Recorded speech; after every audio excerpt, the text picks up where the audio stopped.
Spondylosis ব্যাপারটা কি?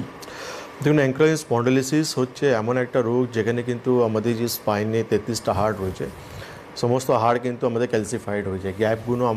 গ্যাপগুলো পুরোপুরি শেষ হয়ে যায়। হাড়গুলো মাঝখানে যে গ্যাপগুলো থাকে সেটা ক্যালসিফাইড হয়ে যায়। এই রোগটাকেই কিন্তু আমরা অ্যাঙ্কাইলোজিং স্পন্ডিলোসিস বলি। আমরা অনেক ধরনের আর্থ্রাইটিস এখানে ডিসকাস করি। আমরা cervical, lumbar spondylosis, osteoarthritis, rheumatoid arthritis, অনেক ধরনের আর্থ্রাইটিস, আমরা সোরিক আর্থ্রাইটিস বলে আমরা রোগ, বা গাউটি আর্থ্রাইটিস, অনেক রোগ আমরা ডিসকাস করি। কিন্তু কিছু রোগ আছে যেখানে কিন্তু আমাদেরকে খুব সিরিয়াস হওয়া উচিত বা রোগের ব্যাপারটা জানা উচিত, আর ডে 1 থেকে আমাদের কিন্তু রোগের চিকিৎসা করে নেওয়া উচিত। কেন কি আমরা অনেক দেখেছি যে পেশেন্ট ডিলে হওয়ার জন্য কিন্তু পেশেন্টের কন্ডিশন খুব ডিটেরিওরেট করে যায়, সঙ্গে অন্য বড় বড় রোগ থেকে আক্রান্ত হয়ে যায় পেশেন্টরা। বেসিক্যালি অ্যাঙ্কাইলোজিং স্পন্ডিলোসিস একটা আমাদের স্যাক্রোইলিয়াক জয়েন্ট থেকে এই সমস্যাটা আমাদের স্টার্ট হয়। এই রোগটা একটা প্রোগ্রেসিভ রোগ। প্রোগ্রেসিভ মানে এই রোগটা যখন হবে তারপরে মানে নিজের জায়গা কিন্তু বাড়তেই থাকবে, আমাদের অন্য জয়েন্টসটাকে ইনভলভ করতে থাকবে, সঙ্গে অন্য অর্গানসটাকেও কিন্তু ইনভলভ করে নেবে। এর একটা বেসিক সিমটমস তো থাকবেই অবশ্যই রয়েছে, যেটা স্যাক্রোইলিয়াক জয়েন্ট মানে কোমরে ঠিক নিচন থেকে এই সমস্যাটা, মানে কোমরে পেন আমাদের স্টার্ট হবে। পেনের সঙ্গে আমাদের স্টিফনেস থাকবে কোমরে, তার সঙ্গে আমাদের বডি একটু সামনের দিকে ঝুঁকে যাবে, আমাদের চোখ লাল হয়ে যাবে, নিঃশ্বাস নিতে আমাদের সমস্যা হবে।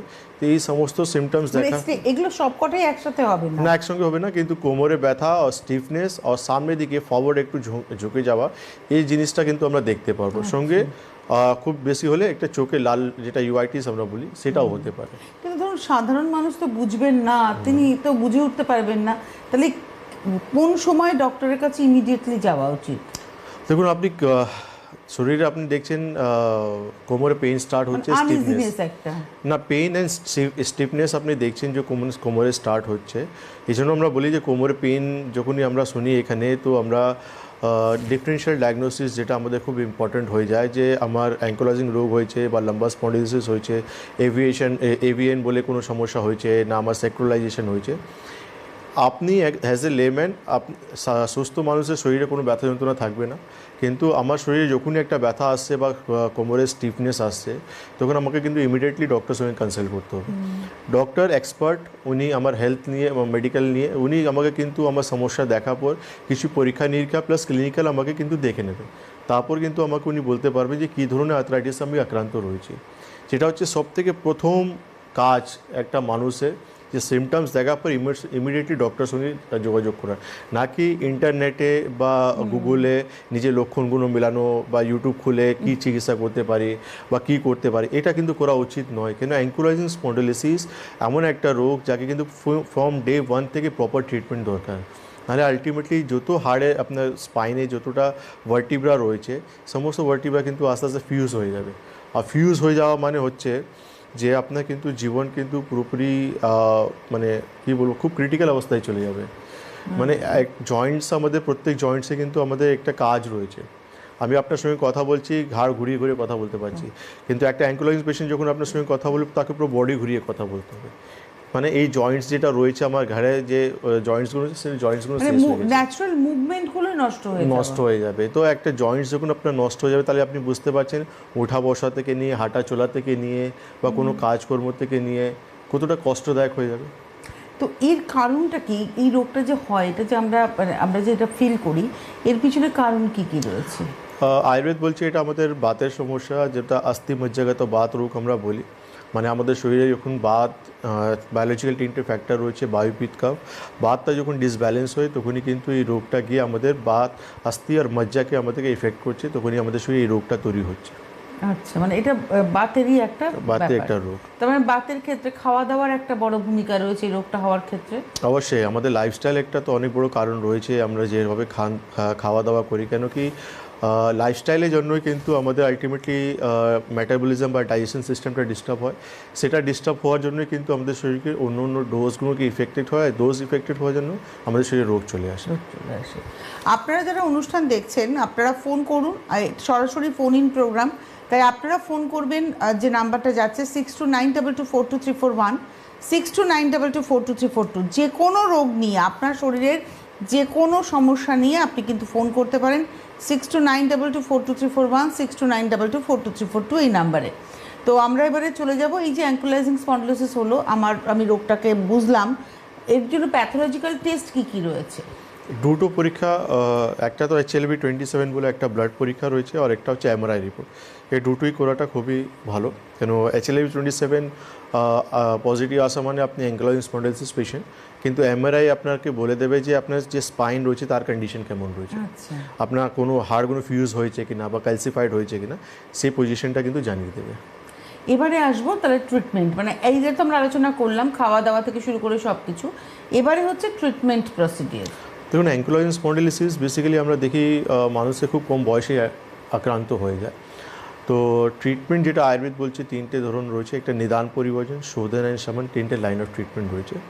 নিদান পরিবর্জন এই জন্য দরকার রয়েছে কেন কি অ্যাঙ্কোলাইজিং পেশেন্টদেরকে কিছু ফিজিক্যাল অ্যাক্টিভিটি খুবই দরকার রয়েছে, যেমন আমরা বলি সুইমিং, সাইক্লিং, এটা করা উচিত। তাতে কী হবে, জয়েন্টসগুলো আপনার ফ্লেক্সিবল থাকবে। তার সঙ্গে আপনি যে ব্যাড হ্যাবিটসগুলো রয়েছে, প্রপার সময়তে খাওয়া দাওয়া না করা বা সকালবেলা উঠে প্রাণায়াম যোগা না করা, এই সমস্ত জিনিসগুলোকে আমরা পেশেন্টকে বলি ইমপ্রুভ করতে। তার সঙ্গে আমাদের মেডিসিন অ্যান্ড পঞ্চকর্ম থেরাপি রয়েছে।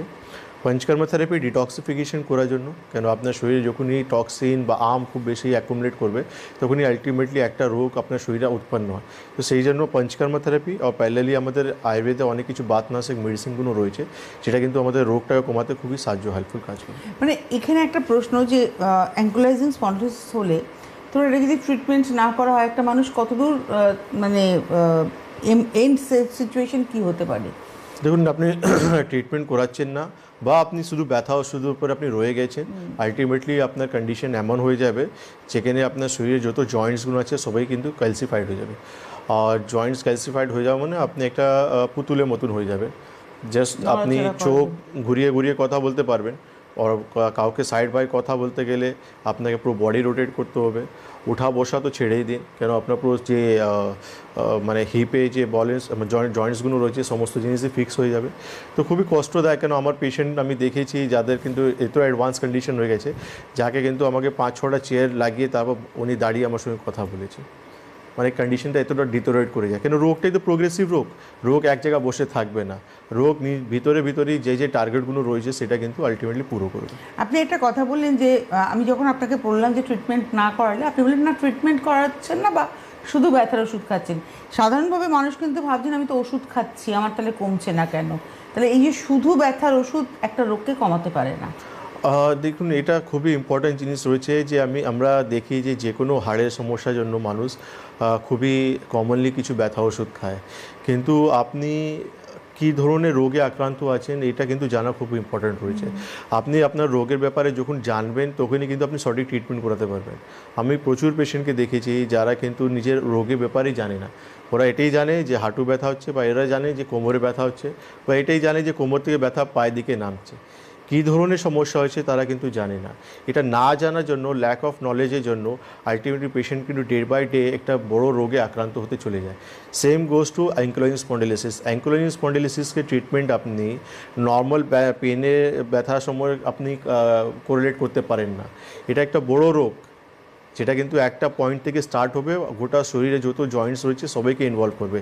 তো আপনি হাতে পেন কিলার নেওয়ার আগে আপনাকে প্রশ্ন করতে হবে, আপনাকে জানতে হবে এই রোগটা যেটা হয়েছে তার উপর কি আমি ব্যথা ওষুধ খেতে পারি, বা আমাকে অন্য কোনো ট্রিটমেন্টের দরকার রয়েছে। ট্রিটমেন্ট কিন্তু প্রত্যেকটা মানে যে কোনো জয়েন্ট পেনেরই কিন্তু এক ধরনের ট্রিটমেন্ট নয়, ট্রিটমেন্ট